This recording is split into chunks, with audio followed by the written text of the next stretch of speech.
Imposible encontrar un momento mejor para hablar del Atlético de Madrid, líder de la Liga, en semifinales de Copa, ilusionado con la Champions. El equipo rojiblanco le está dando el mejor homenaje al fenecido Luis Aragonés, que no se toque ganar, ganar y volver a ganar. Sin embargo, no todo es color de rosas en la entidad de la Ribera del Manzanares, y de esto nos va a dar cuenta el autor que tengo a mi derecha, Rubén Oría, con Atlético de muerto a campeón, donde desvela los tejemanejes de una directiva que, sin poner un duro, se ha quedado con el club y de paso ha anestesiado a una prensa que compra alegremente los discursos de Cerezo.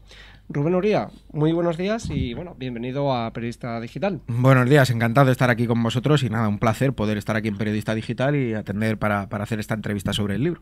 Bueno, como decíamos, casi el mejor momento para precisamente hablar del Atlético de Madrid, en un momento pues muy dulce para la entidad. Bueno, casi se podría decir que el momento perfecto para la entidad, ¿no? Porque, bueno, al margen de esa noticia luctuosa y triste del fallecimiento de Luis Aragonés, pues en lo deportivo la verdad que el Atlético de Madrid está genial, está compitiendo con dos multinacionales como son el Madrid y el Barcelona, está por delante incluso ya de ellos. Yo creo que ha llegado un momento de la temporada en el que el equipo se está demostrando a sí mismo que puede pelear por todos los títulos y bueno, yo creo que hay una comunión entre la afición y el equipo que no ha existido nunca.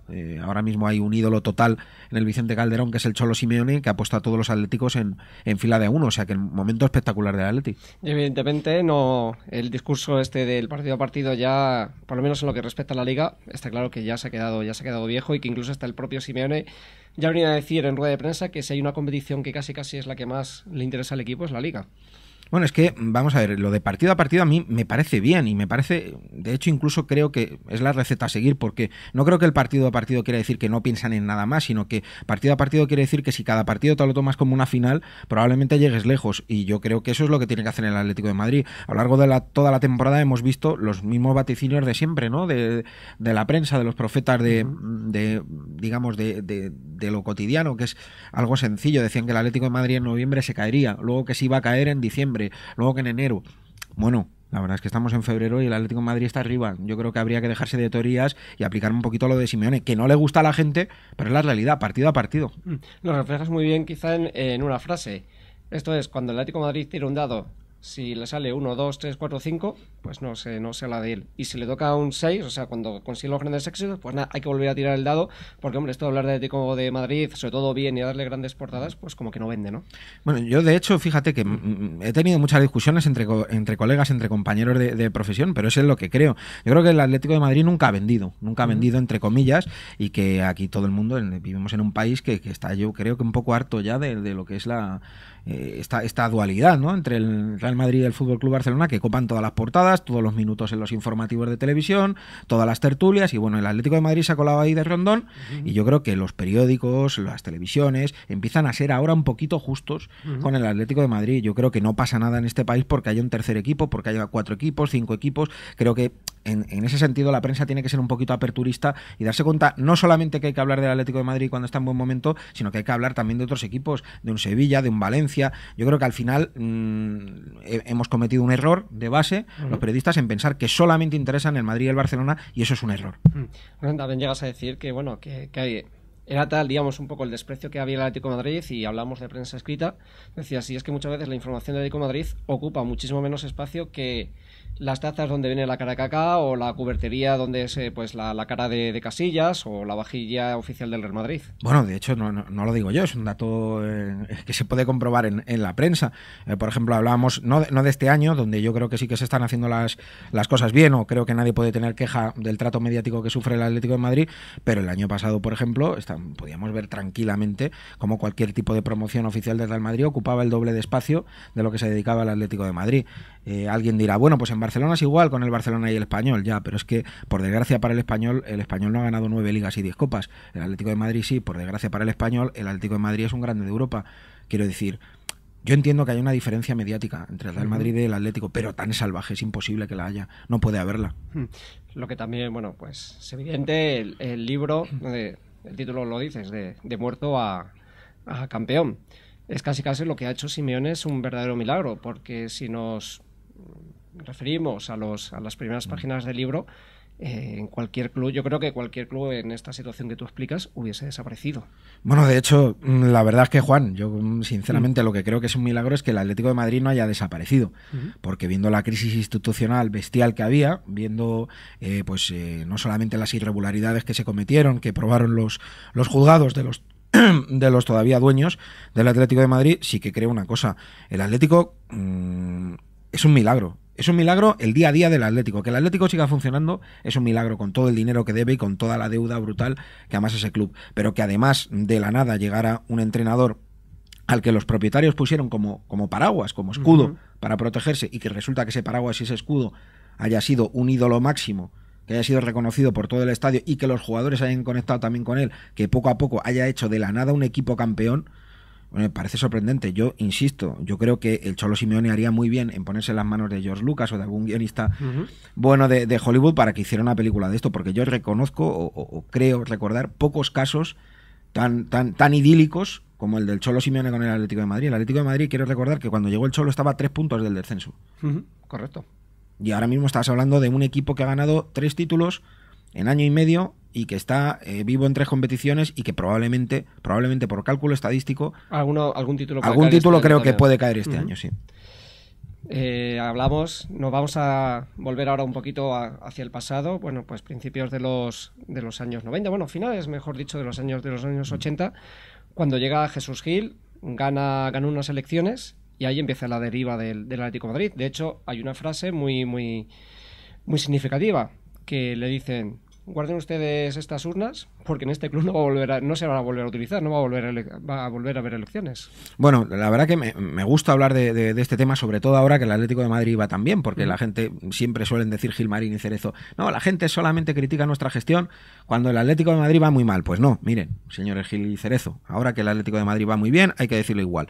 El señor Gilmarín, el señor Cerezo no son, yo creo que dignos de ocupar el puesto que ocupan en la actualidad, y todo se remonta pues a lo que estás hablando tú, a la propiedad del equipo. Es decir, Jesús Gil, cuando llega, gana unas elecciones democráticamente, las gana con el fichaje de Paulo Futre, que lo presenta en la discoteca madrileña en Jácara, pero después de todo eso, en vez de promulgar, digamos, unas nuevas elecciones, acaba con las elecciones.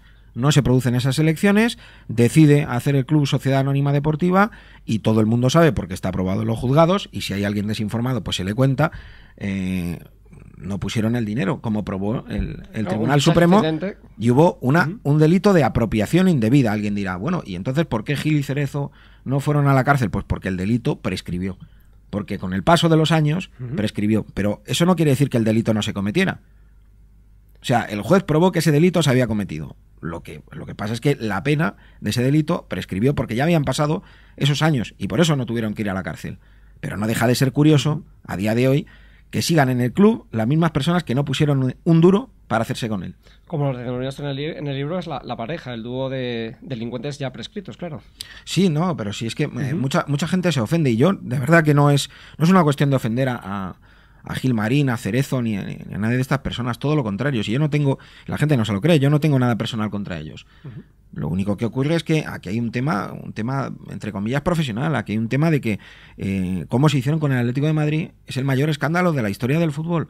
Un escándalo que, por cierto, no le interesa a nadie, porque si esto pasara en el Real Madrid, la quinta parte de lo que ha pasado en el Atlético de Madrid, esto era una revolución mundial. Todos los medios estarían, el Marca, el As, la cadena SER, la COPE, todo el mundo estaría abriendo los informativos con eso, 4 o la Sexta, pero no, es el Atlético de Madrid y aquí no importa. Han pasado 25 años y a nadie le importa esto, y yo creo que curiosamente, lo que más duele de todo esto es precisamente eso, el trato mediático hacia el Atlético de Madrid en ese caso, donde ha habido barra libre para que Gilmarín y Cerezo hicieran lo que quisieran sin que nadie de la prensa se preguntara por qué. Por ejemplo, te voy a poner un ejemplo, no solamente la apropiación indebida, el caso Negritos. El caso Negritos ha pasado en el Atlético de Madrid y no ha pasado absolutamente nadie. Nadie ha dicho nada de eso. El saqueo de Marbella está vinculado con el Atlético de Madrid y nadie ha movido un dedo por eso. El tema de la peineta, el traslado a la peineta, ¿cómo es posible que un equipo cambie a pelo en un estadio por nada? Y además cambiando la versión, porque según Gilmarín dijeron que iban a ganar con ese traslado y ahora justamente reconocen lo contrario, que el club no va a ganar absolutamente nada con ese traslado. No, no es más. Incluso es más, igual hasta le va a costar. Que le va a costar dinero. Dijeron que el estadio se iba a hacer para sufragar parte de la deuda y ahora resulta que es el Atlético de Madrid el que tiene que pagar dinero para hacerse con el estadio. Yo sinceramente creo que hay un oscurantismo durante todos estos años que ha hecho muchísimo daño a la institución y ya no, esto ya no es una cruzada personal mía, sino que ha hecho muchísimo daño a la credibilidad de un club que ha sido histórico toda la vida, que ahora deportivamente le va muy bien, pero que institucionalmente se convirtió en una sociedad histérica, de la noche a la mañana, un equipo que fagocitaba entrenadores, que dilapidaba el dinero de los socios, que tiraba y se gastaba el dinero que cobraba de las televisiones, una auténtica barbaridad. El Atlético de Madrid, por eso insisto, la gente no lo cree, pero es un milagro que a día de hoy siga asistiendo al Atlético de Madrid. Rubén, hablas precisamente de la prensa, de esa cierta, pues condescendencia que hay. Sí. Pones un ejemplo muy claro, el de Eduardo Inda. En el año finales del año 2008-2009, Inda abría Marca y sus editoriales, pidiendo la destitución del señor Ramón Calderón. No necesitó que nadie le trajera, ningún socio le trajera pruebas.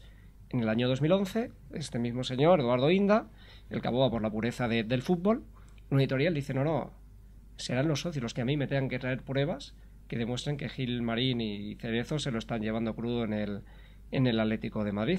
¿Cómo es ese cambio? Que en el caso del presidente del Real Madrid no necesita que al señor Inda le digan pruebas, y en el caso del Atlético de Madrid el señor Inda dice que ahí no hay nada que investigar, a no ser que los socios a él le aporten pruebas. Bueno, yo insisto, como con Gil y con Cerezo, yo no tengo nada personal en contra de Eduardo Inda, pero sí me parece absolutamente vergonzoso, y creo que a él también le parece vergonzoso, que un periodista que lleva tantos años en la profesión como él salga y diga, o pida, mejor dicho, a los que leen su periódico que le traigan las pruebas de lo que han hecho Gilmarín y Cerezo. No, hombre, tú eres periodista, investígalas tú, que tú eres el periodista. Y como bien decías tú, yo creo que hay un agravio comparativo bestial, brutal, entre cómo se investiga las cosas del Real Madrid y cómo se investigan las del resto de equipos, en este caso las del Atlético de Madrid. Yo insisto, la pena es que el Atlético de Madrid no ha tenido un Nanín, porque aquello de Nanín, que sirvió para hacer una campaña, un aquelarre brutal contra Ramón Calderón, que por cierto, no ha sido condenado. Ramón Calderón a día de hoy no ha sido condenado absolutamente por nada. No sé si era bueno o mal presidente para el Madrid, pero sí sé que era inocente porque no ha sido condenado en ninguna instancia judicial. Pues todo lo contrario, en el Atlético de Madrid, Gilmarín y Cerezo, que sí que han sido condenados, ¿vale? Bueno, Cerezo ha sido condenado luego por esa apropiación indebida como cooperador necesario, fue un delito prescrito, pero Gilmarín ha sido condenado por el caso Negritos. Y es más, la Audiencia Provincial también les ha condenado por fraude en la ampliación de capital. Después de que estos sí son condenados, aquí no investiga nadie, aquí nadie se rasga las vestiduras, aquí nadie pide dimisiones, aquí nadie hace un editorial sangrante, aquí nadie hace un par de portadas, aquí nadie hace nada. Y la pregunta es ¿por qué? ¿Qué ocurre? Es el gran misterio. Yo pregunto, ¿tan alargados son los tentáculos de estas personas? Y además en el caso de Inda, que es firmante de una información junto con Rubio y Cerdán sobre un reportaje gráfico de la hija creo que era el presidente del Atlético de Madrid, pagado evidentemente con dinero del club.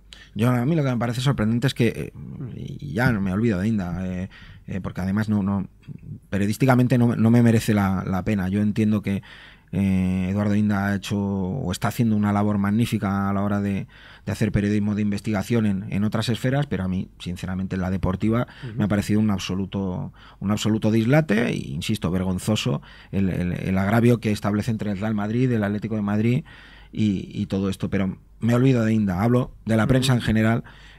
Yo creo que es terrible porque además es una desazón que causa en el socio y en el aficionado del Atlético de Madrid, que lo que siente es indefensión, porque se da cuenta que durante 25 o 26 años prácticamente han estado expoliando un club que ellos quieren y nadie les ha defendido en la prensa, nadie ha levantado esa bandera, nadie ha dicho aquí estoy yo para contar lo que está pasando en el Atlético de Madrid. Pero es más, no hacía falta ni siquiera contarlo. Juan, fíjate qué fácil, simplemente haber preguntado, porque cuando tienen delante a estas personas y las entrevistan, que suele ser casi todos los días o al menos una vez por semana, no les hacen ni una sola pregunta. Todavía no les han preguntado cómo es posible que se cambien de estadio sin preguntarle a los aficionados. A mí se me ocurrió preguntarle al presidente Cerezo en Estudio Estadio cómo era posible que se cambiaran de estadio sin preguntar a nadie, y me dijo que ya habían preguntado. Le pregunté que a quién habían preguntado, no supo decirme a quién. Le emplazamos a que viniera a Estudio Estadio, a contarlo, a debatir sobre su gestión. Esto fue hace, creo que 6 meses. Todavía estamos esperando a que venga. De aquí el apelativo que le das a cierto tipo de prensa, ¿no? La llamas como aquella becaria del presidente Clinton. No, mira, si no es un apelativo mío, pero yo entiendo que, vamos a ver, yo entiendo que en esta profesión haya que comer. Yo entiendo que además todos tenemos amigos. Y yo entiendo que en esta profesión pues no haya nadie que quiera ser pues beligerante o que quiera ser agresivo o que quiera incluso hablar de estas cosas tan desagradables, porque esto son cosas desagradables. A mí tampoco me gusta hablar de este tipo de cosas, ni de juicios, ni de tribunales, ni de delitos, ni de nada de eso. A mí no me gusta, a mí me gustaría pues, hablar de lo que le gusta a todos los aficionados del Atlético de Madrid. Del Cholo Simeone, de lo bueno que es Gavi, de lo bueno que es Diego Costa, de lo bueno que es Courtois. Pero claro, es que no podemos ponernos una venda y hablar solamente de lo que hay, tenemos que hablar de la realidad. Y la realidad es que si al Atlético de Madrid no le hubieran expoliado sistemáticamente como se ha hecho, el Atlético de Madrid no habría bajado a segunda, no habría tenido una intervención judicial, no estaría como está, no tendría los números rojos que tiene. La deuda que tiene el Atlético de Madrid es brutal, va a empezar a pagarla ahora, está empezando a pagarla ahora, pero ¿por qué motivo tiene esa deuda? Y esos tentáculos de los que hablas, Rubén, no solamente llegan a la prensa, también llegan a ciertos bufetes jurídicos del prestigio de Cremades y Calvo Sotelo. Hablas que pues asociaciones rojiblancas, señales de humo. Bueno, pues durante 14 meses estuvo trabajando en un informe, además con datos, riguroso, bueno, pues sobre precisamente todas las deficiencias que ha habido en el Atlético de Madrid. Es conocerse ese informe, reunirse Gil Marín con los responsables del bufet y de buenas a primeras ese informe riguroso, bien trabajado, de repente ya no valía. Bueno, pues sorprendente, ya lo mejor que lo has explicado tú, no se puede explicar. De un día para otro cambian el criterio, es una ética de geometría variable, que ellos sabrán por dónde va, pero el caso es que la asociación que tiró de ese bufete, que Señales de Humo, que se merece, yo no sé qué, una medalla de oro, un premio, una condecoración, el Nobel de la Paz o lo que le quieran dar, porque lo que está haciendo a título particular, sin ningún ánimo de lucro, esa asociación por defender los intereses de los accionistas del Atlético de Madrid es impagable. Y yo creo que ese informe que presentó reflejaba un estado, no sé si fiel, de las cuentas, porque no se puede saber, pero es un estado muy exacto de todas las irregularidades y negligencias que se han cometido en ese club durante estos años. El estado financiero del Atlético de Madrid da para escribirnos un libro, para que Salvat se plantee reescribir una enciclopedia de 1200 tomos, porque ahí hay cada pufo, que bueno, yo me imagino, y lo quiero decir y con todo el cariño del mundo, yo imagino que llegará un momento en el que alguien ya, de algún modo, tendrá que plantearse esto, que no solamente será pues el loco de Rubén Uría ahí predicando en el desierto. Supongo que tendrá que haber alguien pues con un, no sé, con un mínimo de decencia, de cordura o de sentido común que quiera hacerse preguntas sobre lo que pasa en este club. ¿Cómo es posible que el Consejo Superior de Deportes no tome cartas en este asunto? ¿Cómo es posible que la Liga de Fútbol Profesional mire para otro lado? ¿Cómo es posible que la Federación Española de Fútbol nunca haya preguntado nada sobre este asunto? ¿Cómo es posible que los propios periodistas no hablen de lo que pasa en el Atlético de Madrid? Pues te lo voy a contar yo, porque lo que pasa en el Atlético de Madrid no importa. Si en el Atleti pasa algo, si pasa se le saluda. No. Eso sí. Luego, cuando el Atleti gana, decimos que la afición del Atleti es la mejor del mundo. Pero mientras tanto, entre todos la estamos machacando. Luego también hay que reconocer, y hay un capítulo más dedicado a esas grandes frases que ha dejado y que deja el señor Cerezo. Como entre otras cosas que le pregunten, por ejemplo, que si el Atlético de Madrid puede ganar la Liga y responda, cosas peores han pasado. Sí, cosas peores se han visto, dijo, sí. O cosas peores se han visto. Que le digan que por qué se va Simao, es que no nos ha llegado ninguna oferta por él. Sí, bueno, la verdad es que yo creo que Enrique Cerezo, y lo digo sin ninguna animadversión personal porque no la tengo, a mí Enrique Cerezo es una persona que me parece pues alguien afable, alguien gracioso, alguien con el que tiene cierta gracia, pero claro, pierde toda la gracia cuando te pones a pensar en todo lo que ha hecho en el Atlético de Madrid, y pierde la gracia y pierde el gracejo que tiene cuando empiezas a pensar en las cosas que han hecho. Y claro, a estas alturas, contar chistes, no, a mí no me hacen gracia. Como cuando tuvo aquella, digamos, ocurrencia, podemos decir machista. Una periodista le preguntó que en qué se parecía el fútbol a los toros, y no tuvo otra ocurrencia mejor que decirle, pues mira, se parece tanto como en los dos pitones que tú llevas. Bueno, esto Yo de creo que los- incalificable, ¿no? La frase. Bah, yo creo que ahí fue una metedura de pata y yo creo que el presidente del Atlético de Madrid lo sabe. Y yo insisto que a mí me parece que él, no creo que sea ni siquiera una mala persona, pero creo que es que Enrique Cerezo, entre otras cosas, pues es una persona que le va muy bien en los negocios, que le va muy bien en la vida. Yo creo que, fíjate qué sencillo lo tendría para decir, pues mira, oye, mira, vendo esto, me voy del Atlético de Madrid. Bueno, esa frase la han dicho también muchas veces. Tanto Sí, Gilmarín pero- como Cerezo, que ellos por 48, 50 millones vendían el club. Sí, pero qué casualidad. Pues pero nunca parece que... Hombre, por ese dinero yo creo que cualquier magnate de estos que pululan por todo el planeta ya lo hubieran comprado, evidentemente. yo es que, ¿sabes qué pasa? Que debo ser muy raro, porque yo en toda mi vida no he conocido ni un solo caso de un presidente o un máximo accionista que llegue a un club y salga de ese club pobre.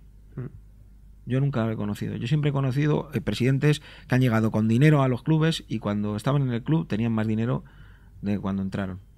Eso siempre lo he conocido, pero pobres, yo no he conocido a ningún presidente pobre irse de un club. Por otro lado, yo insisto, porque puede parecer muy, muy reiterativo, pero yo creo que hay que dejarlo claro. Gilmarín y Cerezo tienen ahora mismo una oportunidad de oro de poder salir y poder decirle a la afición, ahora todo va bien, el futuro deportivo es extraordinario, las cosas, la directiva en los últimos meses parece cuando menos que no lo está haciendo mal, no diré bien porque hay muchas cosas que se nos escapan, pero por lo menos parece que no lo está haciendo mal, es el momento idóneo, ahora que el equipo va bien, ahora que está primero, ahora que han llegado títulos, que la afición está, que es una piña, es el momento de que Gilmarín y Cerezo salieran y dijeran públicamente, señores, hace años nos equivocamos. Hace años metimos la pata así. Hace años hicimos esto mal.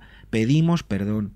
Pedimos perdón, tan fácil como eso. Y la afición del Atlético de Madrid probablemente les miraría con otros ojos. Probablemente creyera algo más en lo que les dijeran. Pero claro, después de que las sentencias de los tribunales están ahí, después de que las cuentas del Atlético de Madrid están ahí, y todavía estos señores siguen ahí, sin pedir perdón por lo que hicieron, yo creo que, claro, no se le ocurre ni al caso de la manteca, nada más que a ellos. Pues mientras ellos sigan con eso, habrán 4, 5, 6, porque ellos dicen que son 4, 5, 6 gatos, pero habrá esos 4, 5, 6 gatos que les recordarán todo lo que hicieron. También son estos dos directivos únicos en coger y a los mejores jugadores que tienen en la plantilla, que además ha venido pasando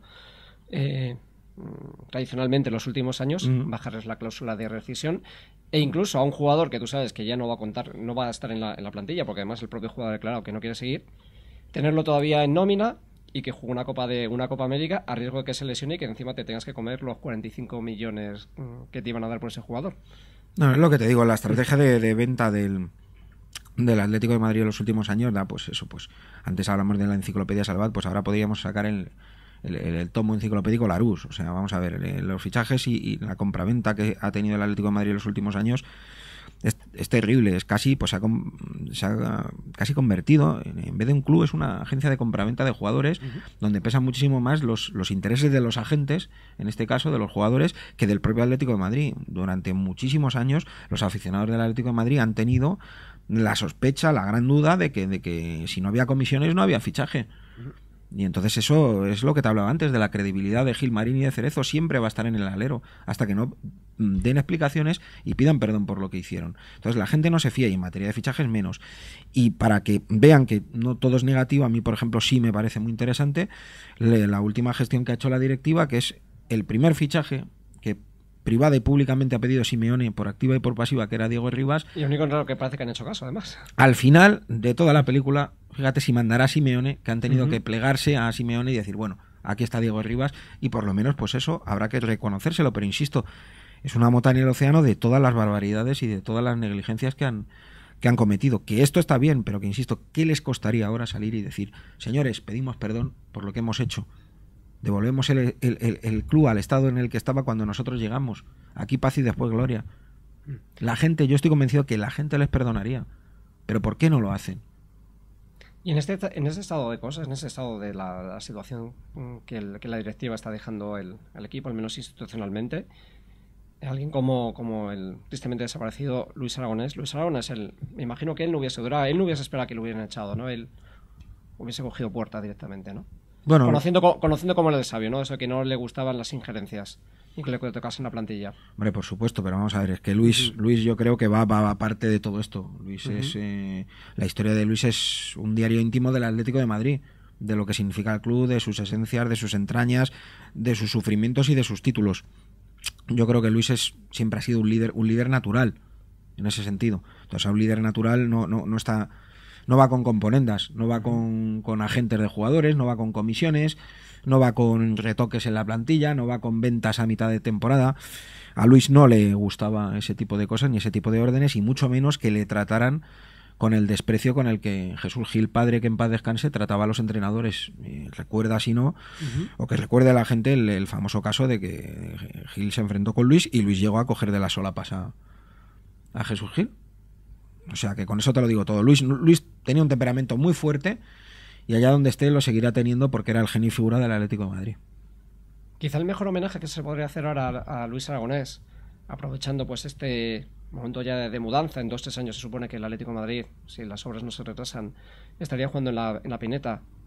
Llamar al nuevo estadio Luis Aragonés. Me he descreído, pero yo sigo sin creer que el Atlético de Madrid vaya a jugar en la Peineta, porque se dijo que iba a jugar en la Peineta en 2012 y resulta que al año siguiente se dijo que iba a ser en el 13, al año siguiente que en el 15, luego en el 16. Ya no sé, mañana igual dicen que se va a jugar en la Peineta a partir de 2020. Yo sigo en el Atlético de Madrid, solamente me creo aquello que veo, porque en el Atlético de Madrid se miente hasta cuando se dice la verdad, y esto es peligroso. Esto es peligroso. Y conforme a lo de Luis Aragonés, a mí me parece que sería un bonito homenaje. Si fuera así, lo que, insisto, yo ese campo todavía lo veo en el limbo.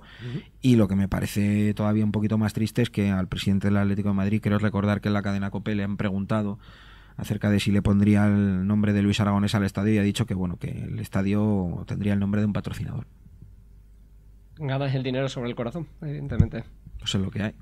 Pues Rubén, ha sido un placer tenerte aquí. El placer ha sido mío.